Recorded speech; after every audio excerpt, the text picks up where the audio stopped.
Hi friends, welcome to NP Maths World. இன்னைக்கு நாம 10th Maths bookல exercise 3.3ல firstல third sum பார்க்கலாம்.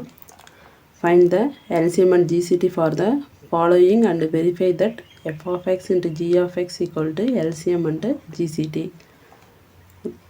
x square y plus xy square, x square plus xy ன்னு கொடுத்திருக்காங்க. இப்போ நாம first f of x x square y plus x y square எடுத்துக்கலாம். g of x x square plus xy எடுத்துக்கலாம். இப்போ f of x simplify பண்ணா ரெண்டே காமனாக என்ன இருக்குது? x காமனாக x y இருக்குது. ரிமைனிங் என்ன இருக்குது?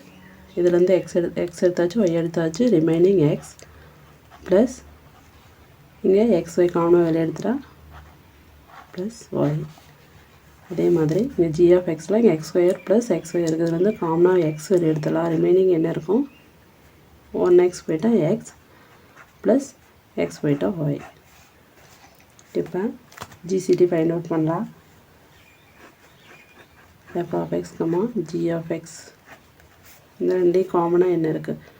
ஒன்ஸ் மட்டும் எடுத்துக்கணும். GCDக்கு x இருக்குது, x ப்ளஸ் y இருக்குது. அதாவது ரெண்டையும் காமனாக x இருக்குது இன்ட்டு x ப்ளஸ் y இருக்குது. அடுத்தது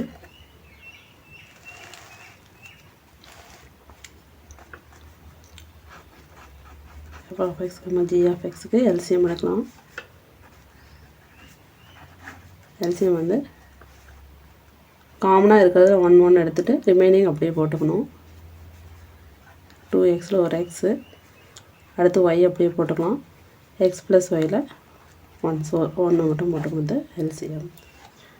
இப்போ LCMையும் இன்ட்டு GCDயை மல்டிப்ளை பண்ணலாம். LCM எவ்வளோ? x y into x plus y into GCD எவ்வளோ? x into x plus y. ரெண்டையும் மல்டிப்ளை பண்ணால் x square y x plus y the whole square. அடுத்தது f of xையும் g of xையும் மல்டிப்ளை பண்ணலாம்.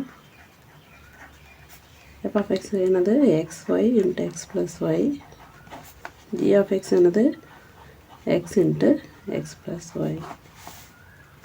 ரெண்டையும் மல்டிப்ளை பண்ணால் x square y x plus y the whole square. அதாவது நம்ம f of xையும் g of xையும் மல்டிப்ளை பண்ணால்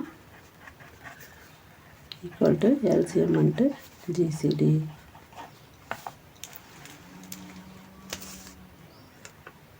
Thank you.